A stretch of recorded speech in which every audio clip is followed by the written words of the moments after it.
Hello, everyone. I'm Kalyna White. I'm with GTSC's Homeland Security today, and welcome back to another session of Meet Your Mission. I'm here with Micia Moses, who's a Supervisory Border Patrol agent in West Palm Beach, Florida, and she's going to talk to us a little bit today about her experience becoming a Border Patrol agent and everything that the Border Patrol has to offer. So thank you so much for joining us today. Oh, awesome. Thank you so much for having me. I'm happy to be here. Thank you. So, as a general overview, your job title as Supervisory Border Patrol agent, what does that mean? So it shows that you actually have to answer calls all the time. I am the first line supervisor to the station. So I'm the one that oversees the manpower here. I do the day to day. So I'm the one that give them their orders. If say something's happening on the border and we need to target that area, I'm the one that oversees and make sure that I have manpower there. I'm also the one, if one of my agents gets hurt, I do the paperwork and make sure that they're okay. I do notifications. I'm also the liaison between headquarters and our sector management. So I relay any training opportunities, any issues that we might be having, if we could do something better. I also take the complaints from the general public if there are any about my certain area that we patrol. Excellent. And what was your path to that position? How did you end up as a supervisory agent? So mine, I always laugh and I tell people that I thumbed my way to it. I was not one of those people that was like, this is what I'm going to do. I didn't even know what the Border Patrol was actually before I joined. So I went to school to be a business marketing major and I actually failed accounting twice. And so I was like, maybe that's not for me. So my family, after I had like the whole college meltdown, they're like, you should go criminal justice. You love crime stuff. I'm like, you know what? You're right. I did that, loved it. They said either be a cop or a lawyer. I was like, ooh, more school, law school. No, thank you. I became a cop up in Virginia. And then someone said, go federal. So I went on USA Jobs, stumbled upon Border Patrol. I actually said it completely wrong. I applied, had no idea what I applied for, made it to the academy. And it was there that I was like, oh, so wait, what do we do? And it's a little late. I'm a late bloomer on some stuff, but I ended up just loving it. I was like, holy crap! So you're saying that I can get paid to be outside, talk to people, run around? I don't have to think about what to wear. I can just wear a uniform. I can do that. So I started off in Laredo, Texas, and that was like a rude awakening from Virginia to Texas. I was like, where am I? Um, but everyone starts on the Southwest border. So I literally was given keys and pretty much said, be safe, have fun, protect America. I was like, oh, I mean, I guess I could do that, sure. And so I ended up loving it. And I'm a go getter, I'm a yes girl, and I love learning. So through that, I kept asking questions. I started helping with technology and asking all the other supervisors, like, well, what do you do? How can I do that? And that landed me in a position to work with our technology and get detailed to DC, which let me oversee a national program for all of the nation. And I thought that was amazing, implementing technology in the Tucson sector. And I applied to become a supervisor. And I'm one of the few that got to promote within 5 years of being in the patrol and actually go to the northern border, which is extremely difficult. And I admit I was nervous because I was like, what do I do on a northern border? I don't like the snow. I'm going to freeze. And I'm literally all by myself. But it's an adventure. So let's do it. And what an honor, because I was told when I got to my station, I was the first female ever to be at this station. So much so that the lights in the women's locker room actually would turn off after about 15 seconds. So that was fun to be in a locker room. And I'm just like, yeah, this is so great. I made it. And the lights go off. I'm like, yep, they're definitely not used to women here. So that was fun. I stayed for about a year. And then my boyfriend, he actually transferred down to West Palm Beach, Florida with HSI. And I was like, well, let me see. Maybe lightning will strike twice because everybody wants to go to Florida. And I put in, I interviewed, and because I spent my career asking questions and just gaining as much knowledge as I could and being such a yes girl, I qualified and I have been in West Palm Beach, Florida since November as a first line soup. That's awesome. You had quite the journey all around. Oh yeah. I mean, my next question was, where's your favorite place to be stationed? Is it Florida? Oh, that's a tough one. So there's something unique about each station that I've been to. So like that's a tricky one. Laredo, Texas, I love barbecue now and the Mexican food was delicious. So hands down, the food there, it wins. Northern Border, it was beautiful in Vermont, New Hampshire. I thought that I had seen leaves living in Virginia, but up there it was just so beautiful. I learned that they call them leaf peepers. People literally travel just to see the leaves. So I guess I was a leaf peeper, but I was stationed there. But that was super beautiful to see the lakes. But down here, West Palm Beach, you have the beach, you get cruise lines right here. You have all these different, like a plethora of opportunities and restaurants. And so I really like that I have all these different places and civilization close by. So something about each place.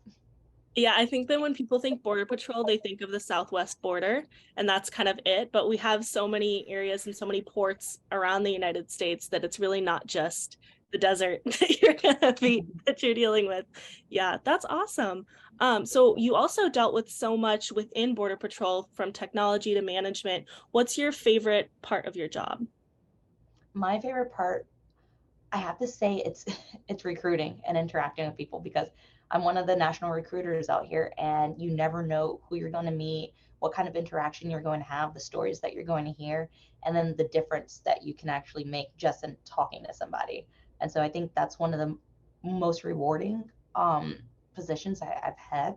And just hearing at the end of a conversation, somebody's like, wow, I never knew that about Border Patrol, and you've totally changed my mind about it. Or, oh my gosh, I think I want to join, or I want to pass this information on.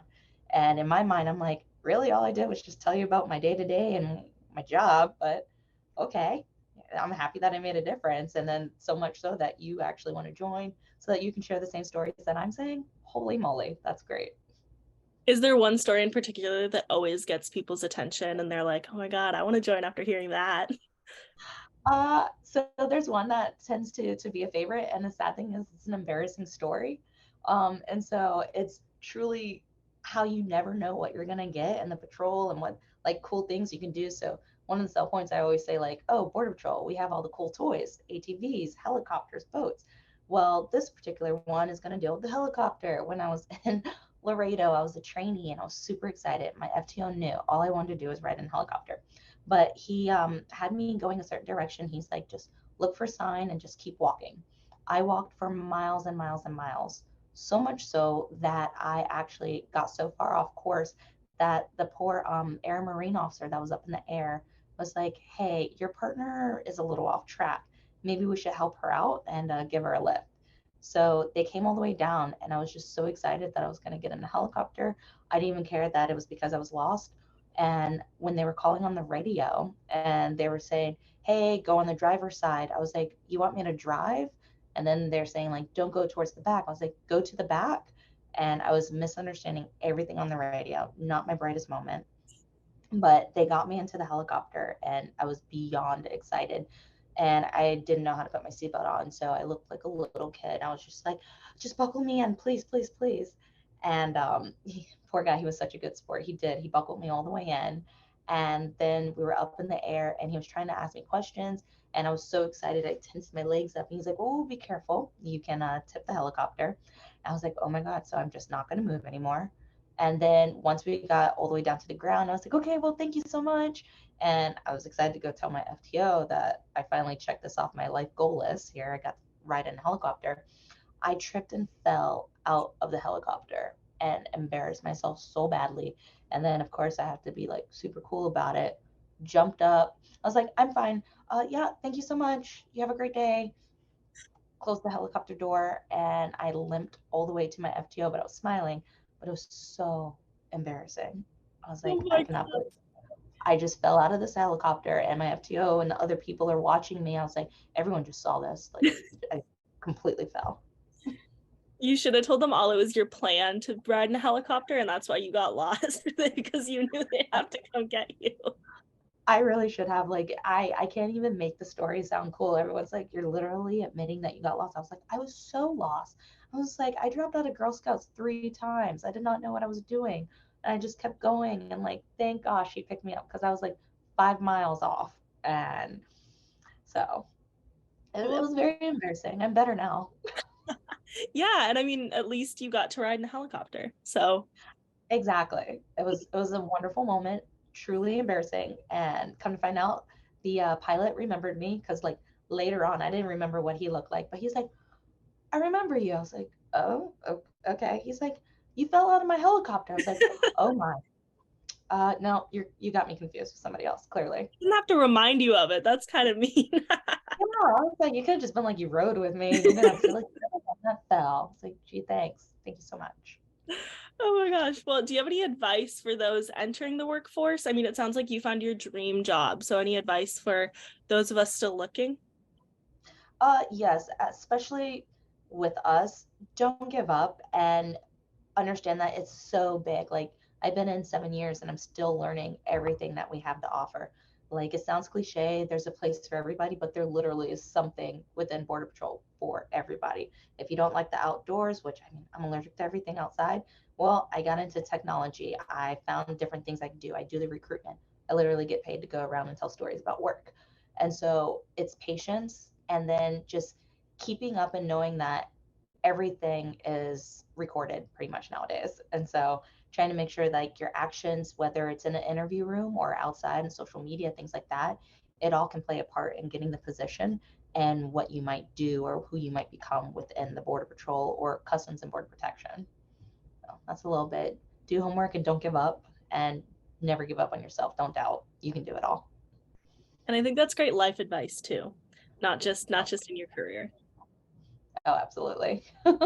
And then my last question, how is your work meaningful to you, or how does it fulfill a personal mission or purpose? Um, so it's really simple. Growing up, my mom was always like, treat others the way you want to be treated, be kind, and make a difference if you can. It sounds like big and small both at the same time. And I was like, how on earth can I do that? But I think the most rewarding thing is to know that every day I am making a difference, whether somebody likes me or doesn't like me. I know that I help save a life. Every day that I put this uniform on, I am saving a life.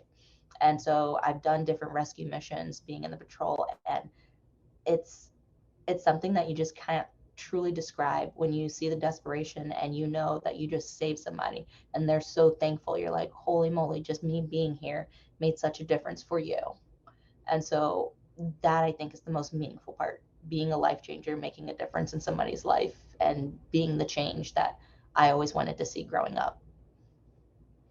Yeah, be the change you want to see in the world. And I think that's beautiful. Oh, Absolutely. yeah, thank you so much for your time. We really appreciated talking with you. And I mean, you kind of convinced me with all the travel and all the fun stuff you get to do in the Border Patrol. I mean, who knows? So thank you so much. Have a great rest of your day, and we really appreciate you taking the time. Oh, thank you so much. Thanks for having me. And I hope to see you in the application process.